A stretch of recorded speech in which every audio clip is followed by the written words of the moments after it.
ವೀಕ್ಷಕರಿಗೂ ಹೊರಟಗಾರಿಗೂ ಆರ್ಥಿಕವಾದ ಸ್ವಾಗತ. ನೋಡಿ, ಧರ್ಮಸ್ಥಳದ ಹೆಣಹೂತ ಪ್ರಕರಣಕ್ಕೆ ಸಂಬಂಧಪಟ್ಟ, ಹೆಣ ಸಾಗಾಣಿಕೆ ಪ್ರಕರಣಕ್ಕೆ ಸಂಬಂಧಪಟ್ಟ ನನಗೆ ಗೊತ್ತಿರತಕ್ಕಂಥ ಸ್ವಲ್ಪ ಮಾಹಿತಿಯನ್ನು ಹಂಚ್ಕೊಳ್ಳೋಕೆ ಇಷ್ಟಪಡ್ತಾ ಇದ್ದೀನಿ. ನಮಸ್ಕಾರ ಎಲ್ಲ ವೀಕ್ಷಕರಿಗೂ ಮಕರ ಸಂಕ್ರಾಂತಿ ಹಬ್ಬದ ಶುಭಾಶಯಗಳು. ನೋಡಿ ಸ್ನೇಹಿತರೆ, ಧರ್ಮಸ್ಥಳದಲ್ಲಿ ಆಗಿರ್ತಕ್ಕಂಥ ಅಸಹಜ ಸಾವುಗಳ ಬಗ್ಗೆ ಸೌಜನ್ಯಳ ತಾಯಿ ಕುಸುಮಾವತಿ ಹೈಕೋರ್ಟಿಗೆ ಹೋಗಿರ್ತಕ್ಕಂಥದ್ದು ಎಲ್ಲರಿಗೂ ಗೊತ್ತಿರತಕ್ಕಂಥ ಸಂಗತಿ. ನೋಡಿ, ಅದರ ತನಿಖೆ ಅದರ ಧರ್ಮಸ್ಥಳದ ಊತಿಟ್ಟ ಶವಗಳ ಡೆತ್ ಅಸಹಜ ಸಾವುಗಳ 72 ಪ್ರಕರಣಗಳಿಗೆ ತಕ್ಕಂತೆ PL ಹಾಕಿದ್ರು ನಮ್ಮ ಕುಸುಮಾವತಿಯವರು. ಅವರ ಪರವಾಗಿ ಬಾಲನ್ ವಕೀಲರು ಹೈಕೋರ್ಟಲ್ಲಿ ವಾದ ಮಾಡಿದರು. ಅದನ್ನ ಸ್ವಲ್ಪ ಮುಂದೂಡಲಾಗಿದೆ. ಮುಂದಿನ ತಿಂಗಳು 3ನೇ ತಾರೀಕು ಏನಾಗುತ್ತೆ ನೋಡೋಣ.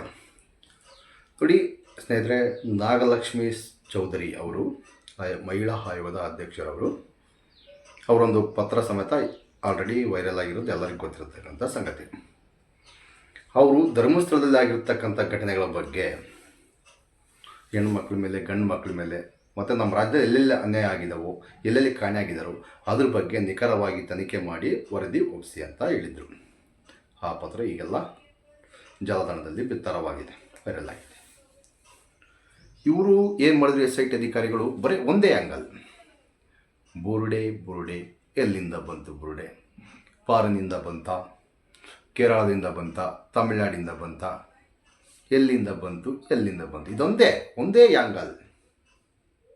ಅಲ್ಲರಿ, ಧರ್ಮಸ್ಥಳದಲ್ಲಿ, ಬಾಂಗ್ಲೆಗುಡ್ಡದಲ್ಲಿ, ಅಲ್ಲಿ ನೀವೇ ಹೋಗಿದ್ರಲ್ಲ, SIT ಅಧಿಕಾರಿಗಳೇ ಹೋಗಿದ್ರು. ಅಲ್ಲಿ ಇವರು ವಿಠಲ್ಗೌಡರು ತೋರಿಸಿರ್ತಕ್ಕಂಥ ಪ್ಲೇಸಲ್ಲಿ, ಅಂದರೆ ಬುರುಡೆ ಇಟ್ಕೊಂಬಂದಿರಲ್ಲ, ಬುರುಡೆ ಎಲ್ಲಿಂದ ಬಂತು ಅಂತ ಕೇಳಿದ್ದಕ್ಕೆ ಅವ್ರು ಕರ್ಕೊಂಡೋಗಿ ಅಲ್ಲಿ ತೋರಿಸಿದ್ರು. ಇಂಥತ್ತಲ್ಲಿ ಭೂ ಮೇಲ್ಪದರದಲ್ಲಿ ಇದೆ, ಅಲ್ಲಿಂದ ತಗೊಂಬಂದಿರೋದು. ಇದನ್ನು ಅಗದು ತಂದಿಲ್ಲ, ಕೊಲೆ ಮಾಡಿ ತಂದಿಲ್ಲ, ಅತ್ಯಾಚಾರಿ ಮಾಡಿ ತಂದಿಲ್ಲ, ಇನ್ನೊಂದು ಮಾಡಿ ತಂದಿಲ್ಲ. ಮೇಲ್ಪದರದಲ್ಲೇ, ಭೂಮಿಯ ಮೇಲ್ಪದರದಲ್ಲೇ ಸಿಗಿರತಕ್ಕಂಥ ಭೂಮಿಯ ಮೇಲ್ಪದರದಲ್ಲಿ ಏನೋ ಕೊಲೆನೋ ಸುಲಿಗೆನೋ ಏನೋ ಮಾಡಿ ಬಿಸಾಕಿರ್ತಕ್ಕಂಥ, ಇಲ್ಲ ಊತಿಕ್ಕಿರ್ತಕ್ಕಂಥದ್ದು ನಿಧಾನವಾಗಿ ಮೇಲ್ ಬಂದಿದೆ. ಮಳೆಯಿಂದ ಇಲ್ಲ ಏನೋ ಒಂದು ಕಾರಣದಿಂದ, ಯಾವುದೋ ಒಂದು ಪ್ರಾಣಿ ಬಂದು ತಿಂದೋಗಿರ್ಬೋದು, ಏನೋ ಯಾವುದ್ರ ಕಡೆಯಿಂದ ಮೇಲ್ ಬಂದಿರತಕ್ಕಂಥದ್ದು ತಗೊಂಬಂದು ತೋರಿಸಿದ್ದಾರೆ. ಮುಂದೆ ತನಿಖೆ ಮಾಡಿ ಮತ್ತೆ ಜೊತೆಗೆ ಹೋಗಿದ್ರಲ್ಲ ಅವತ್ತು SIT ಅಧಿಕಾರಿಗೆ, ಅವರಿಗೆ ಶಾಕಿಂಗ್. 100 ಮೂಳೆಗಳು, ಒಂದು 4-5 ಜನದ್ದು ಅಸ್ಥಿ ಪಂಜರ ಎಲ್ಲ ಸಿಕ್ಕಿದೆ. ಇದ್ರ ಬಗ್ಗೆ ತನಿಖೆ ವರದಿ ಒಂದೇ ಆ್ಯಂಗಲ್. ಏನು ಹೇಳಿದ್ರಲ್ಲ ಇವರು, ನಮ್ಮ DK ಸಾಹೇಬರು, ಷಡ್ಯಂತ್ರ ಹೆಂಗೆ ಷಡ್ಯಂತ್ರ, ಬರೀ ಅದಂತೆ ಹಂಗಲ್ಲ. ನೋಡಿ ಸ್ವಾಮಿ, ಧರ್ಮಸ್ಥಳದಲ್ಲಿ ಧರ್ಮಾಧಿಕಾರಿಗಳು ವೀರೇಂದ್ರ ಹೆಗಡೆ ಅವರು ಒಪ್ಪಿಕೊಂಡಿದ್ದಾರೆ ತನಿಖೆಗೆ. ಆವಾಗ SIT ತನಿಖೆ ಮಾಡಲಿ ಅಂತ. ಮತ್ತೆ ಒಂದು ಮಧ್ಯಂತರವಾಗಿ ಇದು ನಮ್ಮ ಮೇಲೆ ಬಂದಂಗಾಗುತ್ತಲ್ಲ ಅಂಥೇಳಿ, ಬಂದಂಗಾಗುತ್ತೋ ಬರುತ್ತೆ ಗೊತ್ತಿಲ್ಲ ನನಗೆ, ಬಂದಂಗಾಗುತ್ತಂತೇಳಿ ಹಿರಿಯ ವಕೀಲರು ಕರೆಸಿದರು ನಾಗೇಶ್ವರವನ್ನ. ನಮ್ಮ ಟ್ರಸ್ಟ್ ಪರವಾಗಿ ನೀವು ವಾದ ಮಾಡಿ ಅಂತ. ಅವರು 1 ನಿಮಿಷಕ್ಕೆ ಎಷ್ಟೋ ಚಾರ್ಜ್ ತೊಗೊತಾರಂತೆ, ಲಕ್ಷಗಟ್ಟಲೆ ತೊಗೊತಿದ್ದಾರೆ. ಆ ದುಡ್ಡು ನಮ್ಮ ದುಡ್ಡು, ನೇರವಾಗಿ ಹೇಳೋಣ, ನಮ್ಮ ರಕ್ತವನ್ನು ಬಸ್ದು ಸಂಘ ಕಟ್ಟಿರ್ತಕ್ಕಂಥ ದುಡ್ಡು, ನಾವು ದೇಣಿಗಾಗಿರ್ತಕ್ಕಂಥ ದುಡ್ಡು, ಇವೆಲ್ಲ ಇಂಥ ವಕೀಲರು ಹೋಗ್ತಿದ್ದಾರೆ. ಅಲ್ಲ, ಕೇಸ್ ಏನೇ ಆಗಲಿ, ಕೇರಳದ ಪ್ರೇಮಾನಂದ ಸ್ವಾಮಿ ಕೇಸಲ್ಲಿ ಏನಾಯಿತು, ಒಳಗೋದ್ನ. ಹಂಗೆ ಇದು ಸಮೇತ ತಪ್ಪು ಮಾಡಿದವನು ಒಳಗೆ ಹೋಗಲೇಬೇಕು. ತಪ್ಪು ಮಾಡಿದರೆ ಉಪ್ಪು ತಿಂದರೆ ನೀರು ಕುಡಿಲೇಬೇಕು. ತಪ್ಪು ಮಾಡಿದವನು ಒಳಗೆ ಹೋಗ್ಬೇಕು, ಉಪ್ಪು ತಿಂದ ನೀರು ಕುಡಿಲೇಬೇಕು. ಇದು ಎಲ್ಲರಿಗೂ ಗೊತ್ತಿರ್ತಕ್ಕಂಥ ಸಂಗತಿ. ನಮ್ಮ ಸೌಜನ್ಯ ಹೋರಾಟಗಾರರು ಏನಾದರೂ, ಮಹೇಶ್ ಅಣ್ಣನೋ, ಗಿರೀಶ್ ಅಣ್ಣನೋ, ಜಯಂತ್ ಅಣ್ಣನೋ ಯಾರಾದರೂ ತಪ್ಪು ಮಾಡಿ ಸಿಗೆ ಬಿದ್ದರೆ ಅವರಿಗೂ ಇದೇ ಗತಿ ಆಗಲ್ಲ, ಬೇಡ ಅಂತ ಹೇಳ್ತಾ ಇಲ್ಲ. ಅವರು ಕೊಲೆ ಸುಲಿಗೆ ಅತ್ಯಾಚಾರ ಮಾಡಿದರೆ ಅವ್ರನ್ನ ಸುಮ್ಮನೆ A1 ಆರೋಪಿ, A2 ಆರೋಪಿ, ಏನ್ರಿ ಇದು? ಬುರುಡೆ ಮಾಧ್ಯಮದಲ್ಲಿ ಕೂತ್ಕೊಂಡು ಬುರುಡೆ ಬಿಡ್ತಾ ಇದ್ದಾರಲ್ಲ. ಯಾಕೆ ಇದನ್ನ ಹೇಳ್ತಾ ಇದ್ದೀನಿ ಅಂದರೆ, ಕೆಲವೊಬ್ಬರು ಮೊಬೈಲ್ ಬರ್ತಕ್ಕಂಥದ್ದು ನಂಬೋದಿಲ್ಲ, ಬರೀ ಮಾಧ್ಯಮದಲ್ಲಿ ಬರ್ತಕ್ಕಂಥದ್ದು ನಂಬ್ತಿದ್ದಾರೆ. ನಾವೇನು ದಾಖಲಾತಿ ಇಟ್ಕೊಂಡು ಪ್ರಸಾರ ಮಾಡಿದ ಸಮೇತ ಬುರುಡೆ. ಎಂತ ಮಾಡೋದು? ಅಲ್ಲಿ ಸಿಕ್ಕಿರ್ತಕ್ಕ ನಿಜ ತಾನೇ, ಅದ್ರ ಬಗ್ಗೆ ತನಿಖೆ ಯಾಕೆ ಮಾಡ್ತಾ ಇಲ್ಲ? ಇದ್ರ ಬಗ್ಗೆ ಯಾರನ್ನು ನಮ್ಮ ಸಾಮಾನ್ಯ ಜನರಿಗೆ ಯೋಚನೆ ಮಾಡ್ತಾರಾ? ಮಾಡದೇ ಇಲ್ಲ. ಯಾಕಂದರೆ ಅಲ್ಲಿನ ಹೆಗ್ಡೆಯವರ ಮೇಲೆ ಅಷ್ಟೊಂದು ಭಕ್ತಿ ಇದೆ, ಗೌರವ ಇದೆ. ಬೇರೆ ವಾಟವರ್ ದುಡ್ಡಿನ ಬಲ ಇದನ್ನೋ ಏನಿದೆಯೋ ನಮಗಂತೂ ಗೊತ್ತಿಲ್ಲ, ಬಟ್ ಭಾಳಷ್ಟು ಗೌರವ ಇಟ್ಕೊಂಡಿದ್ದಾರೆ. ಅದು ಯಾವ ರೀತಿಯಿಂದ ತಗೊಂಡ್ರೋ ಅವ್ರನ್ನ ಗೊತ್ತಿಲ್ಲ ನಮಗಂತೂ. ನಾವು ಇಲ್ಲಿ ಹೆಗ್ಡೆ ಅವರಿಗೆ ನೀವು ಕೊಲೆ ಮಾಡಿದ್ದೀರಿ, ಅತ್ಯಾಚಾರ ಮಾಡಿದ್ದೀರಿ, ಭೂ ಕಬಳಿಕೆ ಮಾಡಿದ್ದೀರಿ, ಇದ್ಯಾವುದೂ ಹೇಳ್ತಾ ಇಲ್ಲ. ದಾಖಲಾತಿ ಹೇಳ್ತಿದ್ದಾವೆ. ಭೂ ಕಬಳಿಕೆ ಮಾಡಿದ್ದಕ್ಕೆ ದಾಖಲಾತಿ ಹೇಳ್ತಿದ್ದಾವೆ. ಅತ್ಯಾಚಾರದ್ದು ಇದೊಂದು ಇದೊಂದು ನಮಗೆ ಗೊತ್ತಿಲ್ಲ ಸ್ವಾಮಿ. ಅದನ್ನ ತನಿಖೆಯಿಂದ ಯಾರು ಮಾಡಿದರೋ ಅವರಿಗೆ ಶಿಕ್ಷೆ ಆಗಲಿ. ಅತ್ಯಾಚಾರಿಗಳು ನೀವು ಅಂತ ನಾವು ಹೇಳ್ತಾ ಇಲ್ಲ. ಧರ್ಮಸ್ಥಳದ ಕಾಮಂದರುಗಳು, ಧರ್ಮಸ್ಥಳದ ಏನೆಲ್ಲ ಅತ್ಯಾಚಾರ ಮಾಡಿದರೋ ಆ ಕಾಮಂದರಿಗೆ ಶಿಕ್ಷೆ ಆಗಬೇಕು. ನೀವು ಅದನ್ನ ಬೇರೆ ತಿಳ್ಕೊತಿದ್ದೀರಲ್ಲ, ಇವರು ಹೊಸದ ಗಿಳಿಯಾರು ಕಿರಿಕಾಗೆ, ಇವರು ಕಾಮಂದರಿಗೆ ಕಾಮಂದರು. ಸ್ವಾಮಿ ಹಂಗಲ್ಲ ಅದು. ಕಾಮಂದರು ಅಂದರೆ ಕಾಮುಕರಿಗೆ ಕಾಮಂದರು. ಅದನ್ನ ಅರ್ಥ ಮಾಡ್ಕೊಳ್ಳಿ. ಅದು ಬಿಟ್ಬಿಟ್ಟು ಸುಮ್ಮನೆ ನಮ್ಮ ಏನೋ ಕಾಮಂದರು ಅಂದೇಳಿ ಕಾವಂದರು, ಏನೋ ಕುಂಬಳಕಾಯಿ ಕಳಾಟಿ ಎಲ್ಲಿ ನೋಡ್ಕೊಬೋದು. ನಾವೇನು ಮಾಡೋಕ್ಕಾಗಲ್ಲ. ನೀವು ಹಂಗೆ ಅಂದ್ಕೊಂಡ್ರೆ ಹಂಗೆ ಅಂದ್ಕೊಳ್ಳಿ, ಹೆಂಗೆ ಬೇಕಾದ್ರೆ ಅಂದ್ಕೊಳ್ಳಿ. ಬಟ್ ನಾವು ಹೇಳ್ತಕ್ಕಂಥದ್ದು ಕಾಮುಕರಿಗೆ ಕಾಮಂದರು ಅಂತ ಹೇಳ್ತಕ್ಕಂಥದ್ದು. ಹಂಗಾಗಿ ಹೇಳ್ತಿರೋದು. ಇದು ಕ್ಲಾರಿಫಿಕೇಶನ್. ಮತ್ತು ಇನ್ನು ಕೆಲವರು ಹೇಳ್ತಿದ್ದಾರೆ ಜೈನರು ಹಿಂದೂಗಳಲ್ಲ ಅಂತ. ನೋಡಿ, ಅವರು ಹಿಂದೂಗಳೋ ಮುಂದುಗಳೋ ಪಕ್ಕದವರೋ ನಮಗೆ ಗೊತ್ತಿಲ್ಲ. ಹಿಂದೂಗಳಾದರೆ ಹಿಂದೂಗಳು ಅಂದ್ಕೊಳ್ಳಿ, ಜೈನರು ಅಂದ್ಕೊಳ್ಳಿ, ಏನು ಬೇಕಾದ್ರೆ ಅಂದ್ಕೊಳ್ಳಿ.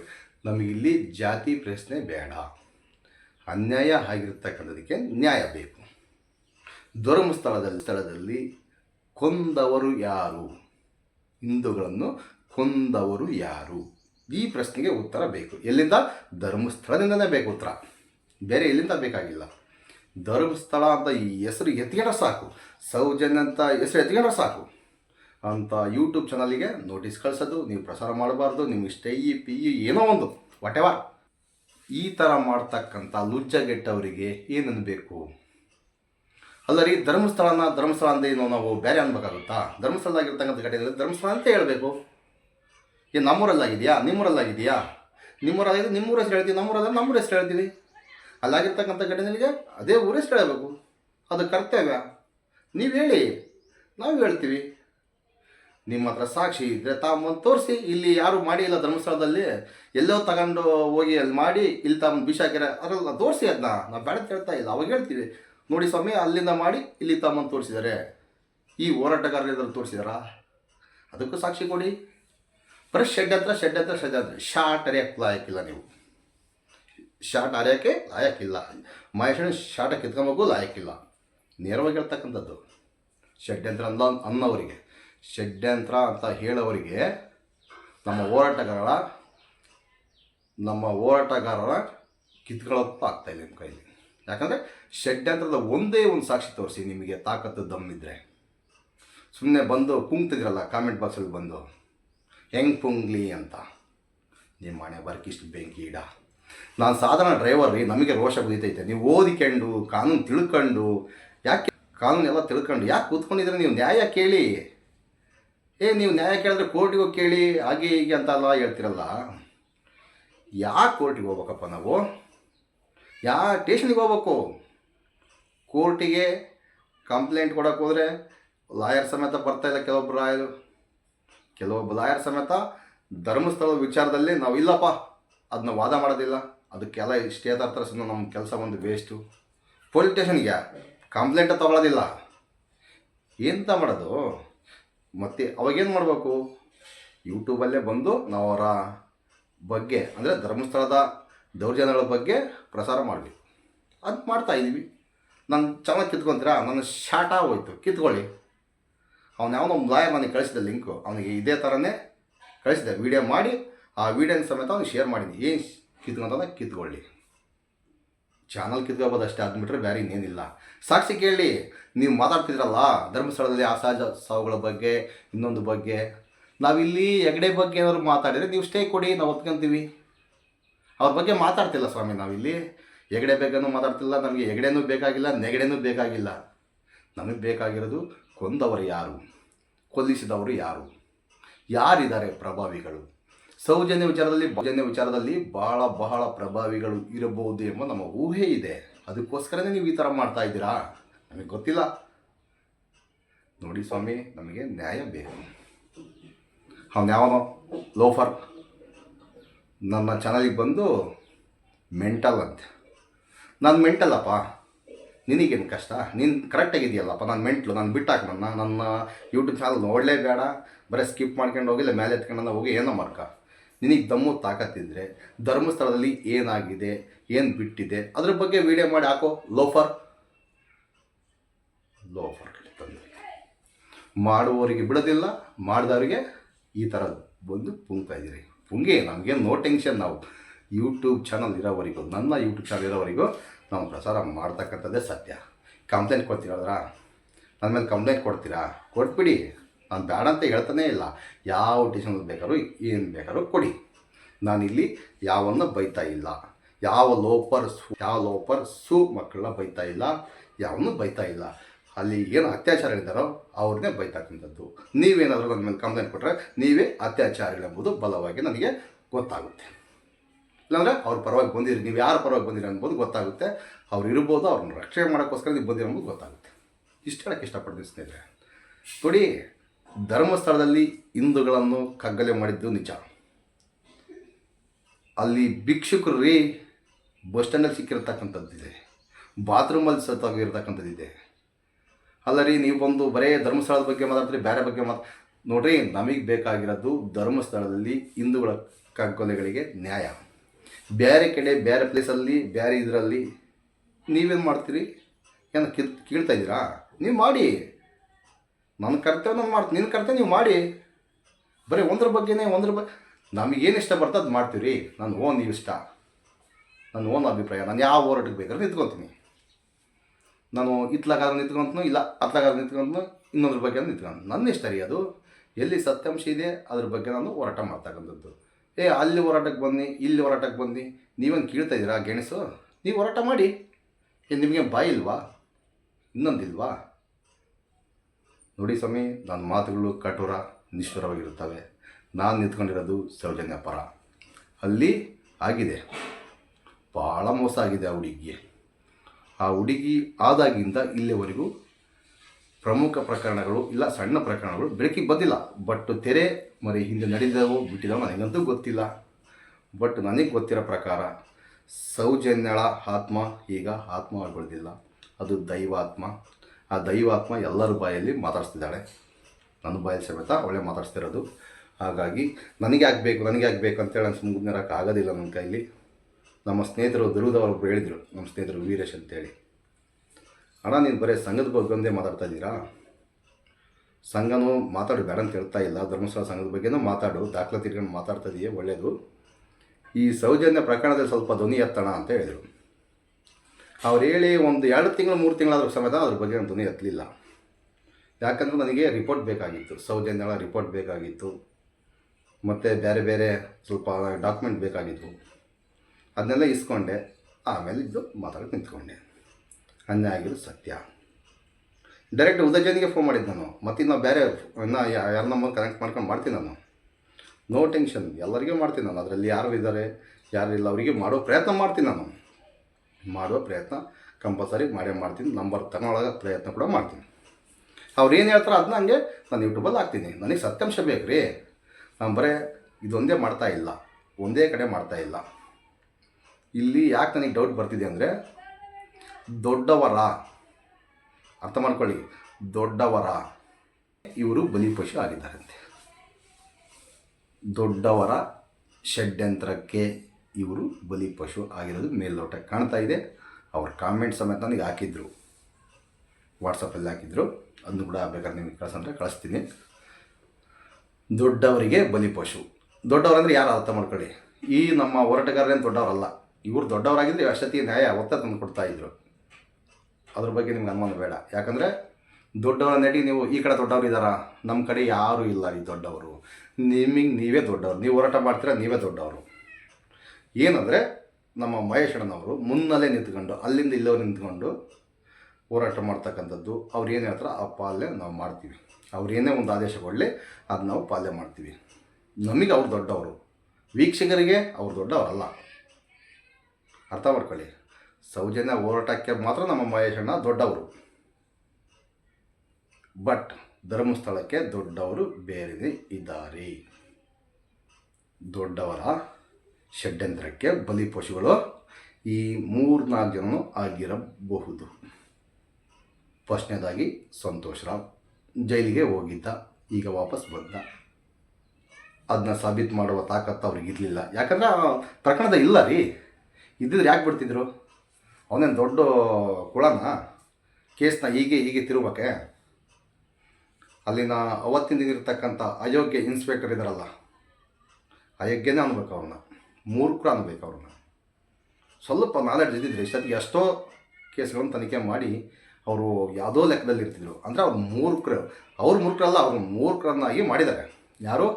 ಧರ್ಮಸ್ಥಳದ ದನಿಗಳು ಮಾಡಿದ್ದಾರೆ ಸಮೇತ.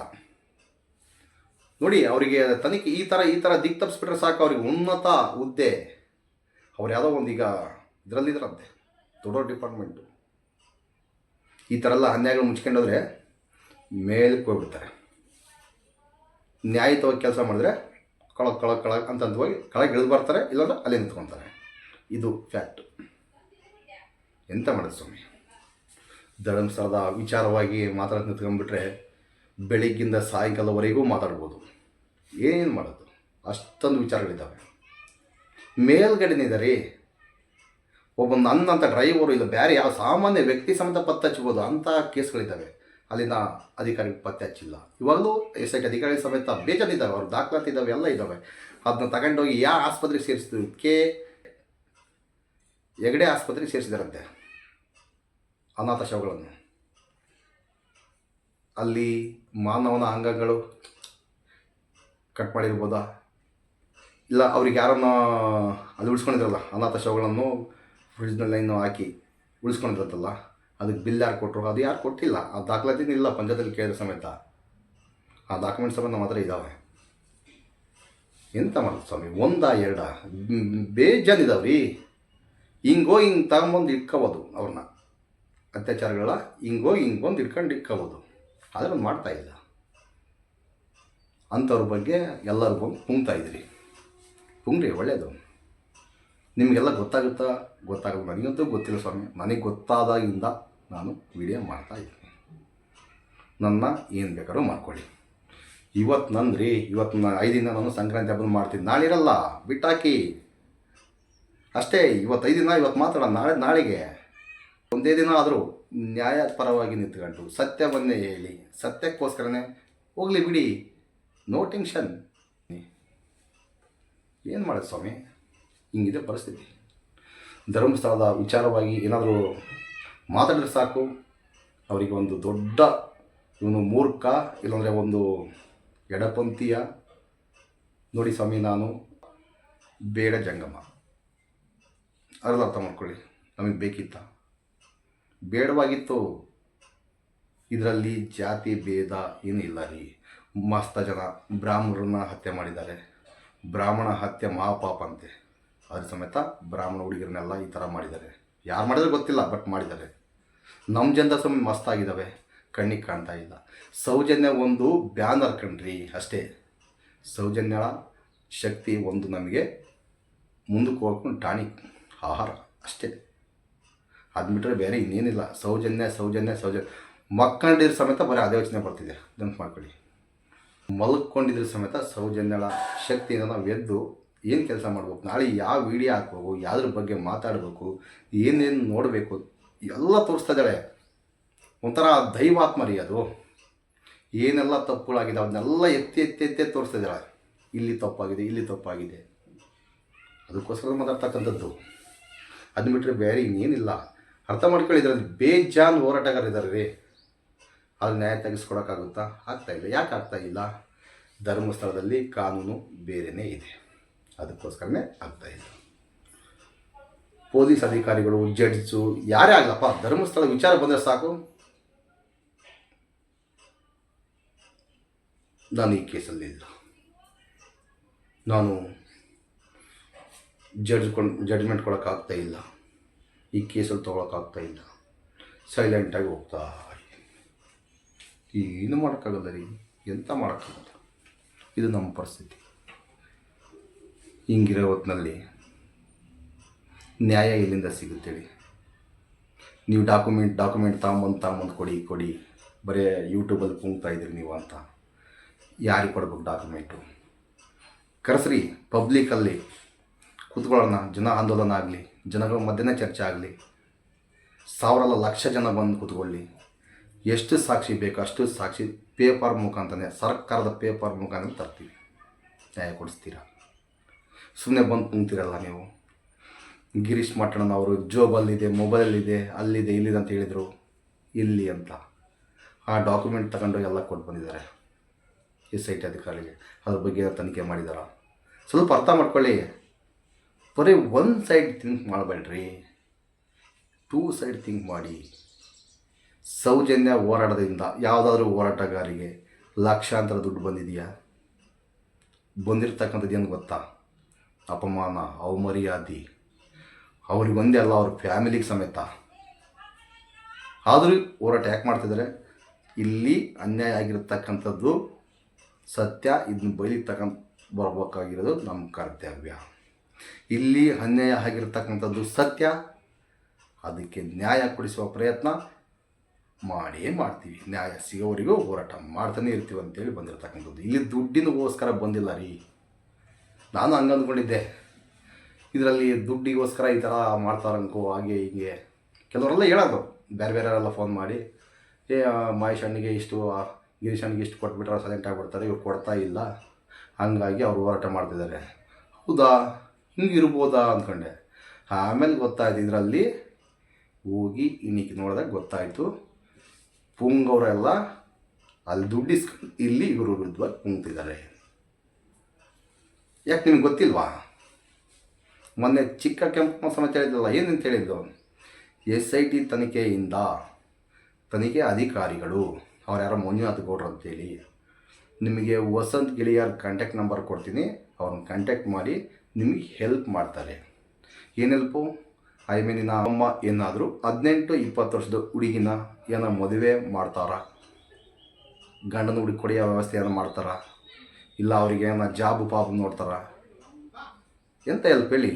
ಎಲ್ಲ ದುಡ್ಡು ಕೊಟ್ಟು ಮುಚ್ಚಾಕೋ ಪ್ರಯತ್ನ. ಆದರೆ ಆ ಅಮ್ಮ 60-65 ವರ್ಷ ರೀ, ನನಗೇನು ಬೇಕಾಗಿಲ್ಲ, ನನಗೆ ಬೇಕಾಗಿರೋದು ಸತ್ತಂಥ ಹೆಣ್ಮಕ್ಳಿಗೆ ನ್ಯಾಯ. ಆ ನ್ಯಾಯ ಬಿಟ್ಟರೆ ನನಗೆ ಬೇರೆ ಏನು ಬೇಕಾಗಿಲ್ಲ. ಇದಕ್ಕೆ ಬೆಲೆ ಕಟ್ಟೋಕ್ಕಾಗುತ್ತಾ ನಿಮ್ಮ ಕೈಯಲ್ಲಿ ಅಂತ ಕೇಳಿ ಅವರು ಗಟ್ಟಿಯಾಗಿ ನಿಂತ್ಕೊಂಡಿದ್ದಾರೆ. ಧರ್ಮಸ್ಥಳದ ಸೌಜನ್ಯ ಹೋರಾಟಕ್ಕೆ ಬೇಜಾನ್ ಬೆಂಬಲಿಗರ್ರಿ. ಒಡಿನಾಡಿ, ಸಾಂಗ್ಲಿ, ಪರಶುರಾಮ್ ಸಂಸ್ಥೆನೇ ನಿಂತ್ಕೊಂಡಿದೆ. ಸೋಮನಾಥ್ ನಾಯ್ಕ್ ಟೀಮ್ ಅದು ನಿಂತ್ಕೊಂಡಿದೆ. ದಲಿತ ವರ್ಗದವ್ರು ನಿಂತ್ಕೊಂಡಿದ್ದಾರೆ. ಅಖಿಲ ಭಾರತ ಕರ್ನಾಟಕ ಆ ಸಂಘದವ್ರು ನಿಂತ್ಕೊಂಡಿದ್ದಾರೆ. ರೈತ ಸಂಘದವ್ರು ನಿಂತ್ಕೊಂಡಿದ್ದಾರೆ. KRS ಪಕ್ಷದವ್ರು ನಿಂತ್ಕೊಂಡಿದ್ದಾರೆ. ಅದನ್ನೇ ನಿಂತ್ಕೊಂಡಿರ್ತಕ್ಕಂಥದ್ದು. BJP, ಕಾಂಗ್ರೆಸ್ಸು, JDS, JCB ಪಕ್ಷದವರು ಅಲ್ಲಿ ಕೆಬ್ರಿಕ್ಯಾಂಡ್ ಮೂಟೆ ಹೊತ್ಕೊಂಡು ರೈಟ್. ನಮಗೆ ಗೊತ್ತಾಗುತ್ತೆ, ಹೇಳಂಗಿಲ್ಲ, ಸಾಕ್ಷಿ ಇಲ್ಲ. ನಿಮಗೇನಾದರೂ ಗೊತ್ತಾಗಿದ್ರೆ ದಯವಿಟ್ಟು ಕಮೆಂಟ್ ಮಾಡಿ ತಿಳಿಸಿ. ನಮ್ಮ ಅಭಿಪ್ರಾಯ, ಓನ್ ಅಭಿಪ್ರಾಯ ನಾವು ಹಂಚ್ಕೋಬೋದು. ತಗೊಂಡಿರ್ಬೋದು, ತಗೊಂಡಿರ್ಬೋದು, ತಗೊಳ್ದಲೇ ಇರ್ಬೋದು. ಬಟ್ ಅವರಿಗೆ ದುಡ್ಡು ಬಂದಿರೋದಂತೂ ಪಕ್ಕ. ಯಾಕಂದರೆ ಓಡಾಡಿ ಬಂದುಬಿಟ್ರು, ನಮ್ಮ ಶ್ರದ್ಧಾ ಕೇಂದ್ರಕ್ಕೆ ಧಕ್ಕೆ ಆಗಿಬಿಟ್ಟಿದೆ, ಹಾಗೆ ಹೀಗೆ. ಅಲ್ಲ ಸ್ವಾಮಿ, ನಿಮ್ಮ ಶ್ರದ್ಧಾ ಕೇಂದ್ರ ಒಂದನ ನಮ್ದಲ್ವಾ?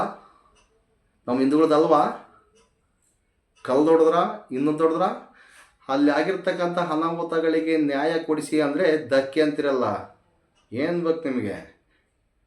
ಹೆಂಗೆ ಪುಂಗ್ಲಿ ದಾಸರಾಯರೇ ನೀವು? ಹೆಂಗೆ ನಿಮಗೆ ಆನ್ಸರ್ ಹೇಳ್ಬೇಕಂತ ಗೊತ್ತಾಗ್ತಾ ಇಲ್ಲ. ಎಂತ ಮಾಡೋದು ಸ್ವಾಮಿ? ಅವರೇನೋ ಅಲ್ಲಿನ ನಕಲಿ ದೇವಮಾನವನೋ ಅಥವಾ ಡಿ ಗ್ಯಾಂಗ್ ಅಂತಾರೆ, ಏನೋ ಅಂತಾರೆ, ಅವ್ರ ಕಡೆಯಿಂದ ದುಡ್ಡು ಹೋಗಿದೆಯಾ? ಯಾಕಂದರೆ ಈಗ ವಸಂತ ಗಿಳಿಯಾರು ಹಿಂಗೆಲ್ಲ ದುಡ್ಡು ಕೊಟ್ಟು ಸೆಟಲ್ಮೆಂಟ್ ಮಾಡ್ತಾ ಅಂತೇಳಿ ಮೇಲ್ನೋಟಕ್ಕೆ ಕಾಣ್ತಾ ಇದೆ. ಆ ವೈಗೆ ಏನೂ ಗೊತ್ತಿದ್ದಿಲ್ಲಂತೆ. ಇವತ್ತಿನ ದಿನ 15 ಕೋಟಿ 20 ಕೋಟಿ ಒಡೆಯ ಎಲ್ಲಿಂದ ಬಂದು ದುಡ್ಡು? ಇದ್ರ ಬಗ್ಗೆ ತನಿಖೆ ಮಾಡಿ. ಯಾಕಂದರೆ SIT ಅಧಿಕಾರಿಗಳು ಹೇಳಿರ್ತಕ್ಕಂಥದ್ದು ಸೆಟ್ಲ್ಮೆಂಟ್ ಮಾಡ್ತಾರೆ ಚಿಕ್ಕ ಕೆಂಪಮ್ಮನವರೇ ಹೋಗಿ ಅಂತ. ಸುಜಾತ ಭಟ್ ಅವರಿಗೆ ಸೆಟ್ಲ್ಮೆಂಟ್ ಮಾಡಿರ್ತಕ್ಕಂಥದ್ದು ಮೇಲ್ನೋಟಕ್ಕೆ ಕಾಣ್ತಾ ಇದೆ. ಮೊಬೈಲು, ಚಾಕ್ಲೇಟು, ವಾಟೆವರ್ ಬ್ಯಾರೆ ಯಾವನೋ ಬಂದಿದ್ದಾವೆ. ಜಂತು ಪಕ್ಕ ಪಾಪ ಬಿಡಿ, ಆಯಮ್ಮ ವಾಯ ವೃದ್ಧಿ ಇಲ್ಲಿಂದ ಒಂದು ಕಡೆ ತಗೊಂಡು ನೆಮ್ಮದಿಯಾಗಿರಲಿ. ಏನು ಮಾಡೋಕ್ಕಾಗೋದಿಲ್ಲ, ಜೀವ ಉಳಿಸ್ಕೋಬೇಕಲ್ವಾ. ಅಂಥ ಕರ್ಮ ಚಿಕ್ಕ ಕೆಂಪಮ್ಮನಿಗೆ ಬಂದಿಲ್ಲ, ಬರೋದು ಇಲ್ಲ. ಇವತ್ತೇ ಬೇಕಾದ್ರೆ ಸತ್ರು ಪರವಾಗಿಲ್ಲ, ನಾನು ಧೈರ್ಯವಾಗಿ ಸಾಕ್ಷಿ ಎಲ್ಲಿ ಕರೆದ ಸಮೇತ ಬಂದು ಹೇಳ್ತೀನಿ ಅಂತ ಹೇಳಿದ್ದಾರೆ. ಇಂಥ ಹೋರಾಟಗಾರರು ಇರ್ತಾರೆ, ಇಂಥ ನಿಷ್ಠಾವಂತರು ಸಮೇತ ಇರ್ತಾರೆ. ಅಂಥವರಿಗೆ ದಯವಿಟ್ಟು ನಿಮ್ಮ ಊರಲ್ಲಿ, ನಿಮ್ಮ ಕೇರಿಯಲ್ಲಿ ಎಲ್ಲಾದರೂ ಕಂಡು ಬಂದರೆ ಹೋರಾಟಕ್ಕೆ ಬೆಂಬಲ ಕೊಡಿ. ನಿಮ್ಮನ್ನು ದುಡ್ಡು ಕೇಳ್ತಾ ಇಲ್ಲ, ಹೋರಾಟಕ್ಕೆ ಬೆಂಬಲ ಕೊಡಿ ಸ್ವಾಮಿ. ಅವರೇನೋ ಮಾತಾಡೋದು ತಾಳ್ಮೆಯಿಂದ ಕೇಳಿಸ್ಕೊಳ್ಳಿ, ಒಂದು 5 ನಿಮಿಷ ಏನಾಗಿದೆ, ಏನು ಬಿಟ್ಟಿದೆ. ಇಲ್ಲಾಗಿರ್ತಕ್ಕಂಥ ಅನ್ಯಾಯ ಕೇಳ್ತಾ ಇಲ್ಲ, ಇಲ್ಲಾಗಿರ್ತಕ್ಕಂಥ ಅನ್ಯಾಯ ಅದಕ್ಕೆ ನೀವು ಹೋರಾಟ ಮಾಡಿ. ನಿಮ್ಮೂರಲ್ಲಿ ಆಗಿರ್ತಕ್ಕಂಥ ಅನ್ಯಾಯಗಳು ನೀವು ಹೋರಾಟ ಮಾಡಿ. ನೀವೇ ಸುಮ್ಮನಿದ್ದೀರಾ, ಬರೀ ಒಬ್ಬರೇ ಹೋರಾಟ ಮಾಡ್ಬೇಕಾ? ಯಾರು ಬೇಕಾದ್ರೂ ಮಾಡ್ಬೋದಲ್ಲ, ಮಾಡಿ. ಎಲ್ಲ ಸೌಜನ್ಯ ಹೋರಾಟಗಾರಿಗೂ, ಸಾಮಾಜಿಕ ಹೋರಾಟಗಾರಿಗೂ ದಯವಿಟ್ಟು ನನ್ನ ಮಾತುಗಳಲ್ಲಿ ನಿಮಗೇನಾದರೂ ತಪ್ಪು ಕಂಡು ಬಂದರೆ ದಯವಿಟ್ಟು ಕ್ಷಮಿಸಿ. ನಮಗೆ ಅನ್ಯಾಯ ಆದವರಿಗೆ ನ್ಯಾಯ ಸಿಗಬೇಕು, ನೊಂದವರಿಗೆ ನ್ಯಾಯ ಬೇಕೇ ಬೇಕು. ಸತ್ಯಕ್ಕೆ ಜಯವಾಗಲಿ, ನೊಂದವರಿಗೆ ನ್ಯಾಯ ಸಿಗಲಿ.